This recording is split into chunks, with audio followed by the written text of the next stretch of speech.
बच्चों को नमस्कार। बच्चों, अब मैं आपको फ्रांस की संसद की शक्तियों एवं उसके कार्यों के बारे में चर्चा करूंगी। बच्चों, फ्रांस में पंचम गणतंत्र लागू है अभी वर्तमान में, और पंचम गणतंत्र के संविधान निर्माण के समय जनरल डिगोल जो थे वो राष्ट्रपति को महत्वपूर्ण शक्तियां प्रदान करने के समर्थक थे, और माइकल डिब्री जैसे व्यक्ति एक ऐसी विवेक सम्मत संसदीय प्रणाली के पक्षपाती थे जिसमें संसद अपनी परंपरागत शक्तियों के प्रयोग से शासन की कार्यशैली को निष्क्रिय न बना सके। पंचम गणतंत्र का संविधान इन्हीं दृष्टिकोणों का समन्वय प्रस्तुत करता है। चतुर्थ गणतंत्र की तुलना में पंचम गणतंत्र की संसद बहुत कमजोर है। क्यों? क्योंकि राष्ट्रपति को बहुत ज्यादा महत्वपूर्ण और बहुत ज्यादा शक्तिशाली बना दिया गया है। यह राष्ट्र की सर्वोच्च विधि निर्मात्री संस्था है और इस रूप में इसे पर्याप्त शक्तियां भी प्राप्त है। जब हम इनकी शक्तियों की बात करते हैं बच्चों, तो संसद की सबसे पहली जो शक्ति है वो व्यवस्थापन संबंधी शक्तियां होती हैं। यानी कि संसद का प्रमुख कार्य जो है वो विधि निर्माण करना है। विधि निर्माण के लिए वर्ष में संसद के 2 साधारण सत्रों की व्यवस्था संविधान में की गई है, जिनकी सम्मिलित अवधि 6 माह से अधिक नहीं होती है। प्रधानमंत्री या राष्ट्रीय सभा के बहुमत के अनुरोध पर संसद के विशेष सत्र भी आमंत्रित किए जा सकते हैं। बच्चों, पंचम गणतंत्र से पूर्व संसद सभी विषयों पर विधि निर्माण करने में सक्षम थी, किंतु जो नया संविधान पंचम गणतंत्र बना उसमें विधायिकी की जो शक्तियां है, विधायिका जो शक्तियां है वो असीमित नहीं है। ये शक्तियां जो है वो धारा 34, 35, 36, 46, 47 और 53 में इन शक्तियों का उल्लेख किया गया है। जैसे धारा 34 के अनुसार संसद कानूनों का निर्माण करती है, और यह कानून 2 प्रकार के हैं। वे कानून जो नियमों का निर्धारण करते हैं और वे कानून जो शासन के आधारभूत सिद्धांतों का निर्धारण करते हैं।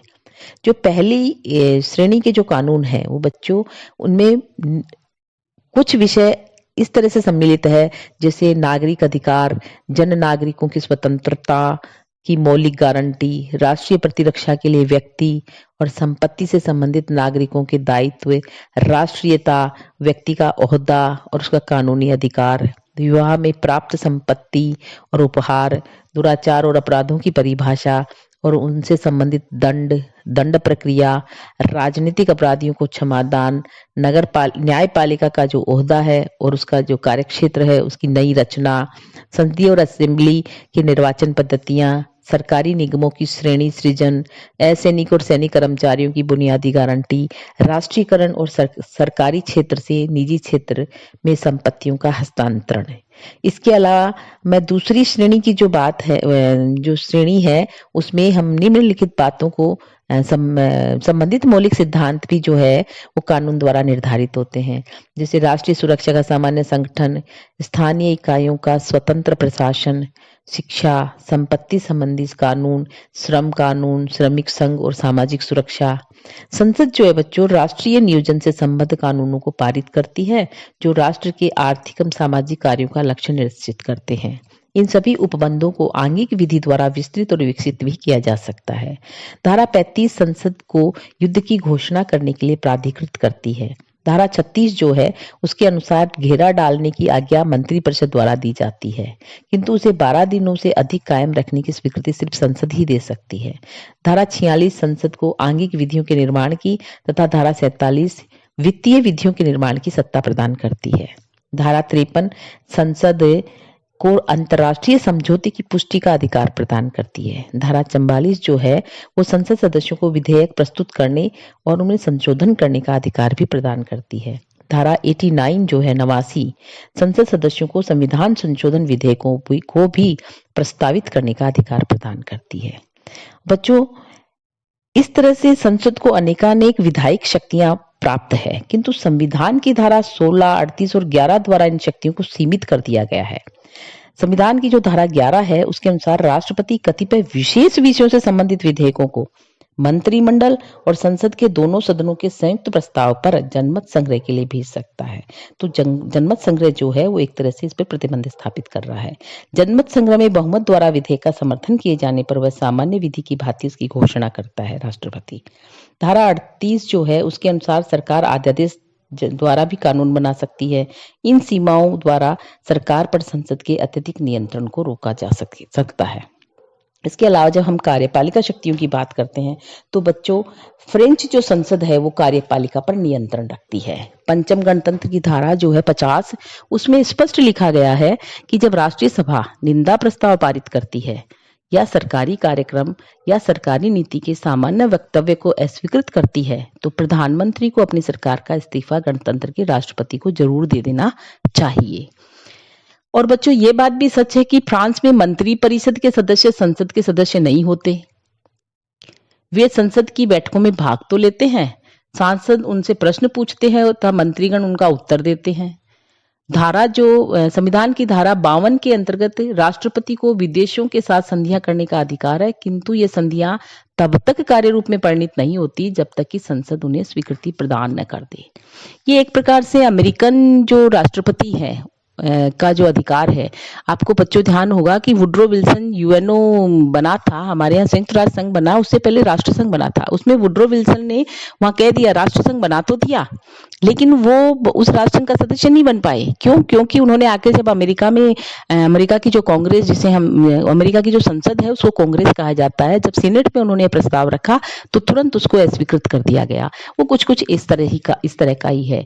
तो राष्ट्रपति जो विदेशों के साथ संधियां करते हैं तो उन संधियों को तब तक कार्य रूप में परिणित नहीं किया जा सकता जब तक कि संसद उन्हें स्वीकृति प्रदान नहीं कर दे। संसद के दोनों सदनों को राष्ट्रपति के विरुद्ध महाभियोग प्रस्तावित करने का अधिकार भी प्राप्त है। इस प्रकार संसद सरकार और राष्ट्रपति पर अंकुश लगा सकती है किंतु शासन को निष्क्रिय नहीं बना सकती। इसके अलावा हम जब वित्तीय शक्तियों की बात करते हैं तो फ्रांस में संसद को वित्तीय शक्तियां भी प्राप्त है। संविधान की धारा जो 47 है उसमें स्पष्ट कहा गया है कि संसद वित्त विधेयक को पारित करेगी। और धारा 34 के अनुसार संसद को कर लगाने, करों का आधार निश्चित करने, करों की दरों का निर्धारण करने और उनकी वसूली की प्रक्रिया तय करने का भी अधिकार दिया गया है। ये बच्चों, यह भी सही है कि वित्त विधेयक को पारित करने का संसद को अधिकार तो प्राप्त है, किंतु संविधान में यह भी अंकित कर दिया गया है कि यदि संसद 70 दिन के भीतर वित्त विधेयक को पारित नहीं कर पाती तो विधेयक की व्यवस्था को सरकार अध्यादेशों द्वारा लागू करेगी। इस संबंध में बच्चों एमजी गुप्ता ने कहा है कि यह प्रावधान लोकतांत्रिक विश्व में अत्यंत दुर्लभ है। पंचम गणतंत्र के निर्माता इस प्रावधान द्वारा संसद की निष्क्रियता और अड़ंगेबाजी की प्रवृत्ति से शासन को निष्क्रिय होने से बचाना चाहते थे। इसके अलावा संसद जो है वो निर्वाचन संबंधी कार्य भी करती है। संसद को कुछ निर्वाचन संबंधी महत्वपूर्ण दायित्व कार्य सौंपे गए हैं। संविधान परिषद के 9 सदस्यों में से 6 सदस्यों की नियुक्ति संसद के दोनों सदनों के अध्यक्षों द्वारा होती है। संविधान की धारा 67 के अंतर्गत संसद के दोनों सदन उच्च न्यायालय के सदस्यों का अपने सदस्यों में से निर्वाचन करते हैं। संसद अपने सदस्यों में से समुदाय की सीनेट के आधे सदस्यों का निर्वाचन करती है।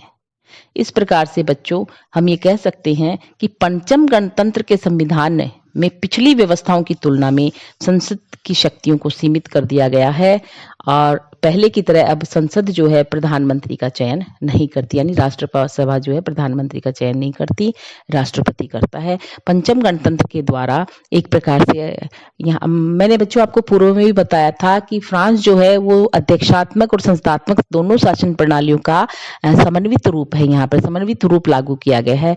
तो यहाँ पर प्रधानमंत्री की व्यवस्था भी है, तो एक तरफ राष्ट्रपति की भी व्यवस्था है, लेकिन यहाँ पर संसदीय शासन प्रणाली के बजाय अध्यक्षात्मक शासन प्रणाली के गुण ज्यादा अपनाए गए हैं और राष्ट्रपति को बहुत पावरफुल बना दिया गया है और पंचम गणतंत्र के द्वारा जो संसद है उसको कमजोर बना दिया गया है। धन्यवाद बच्चों।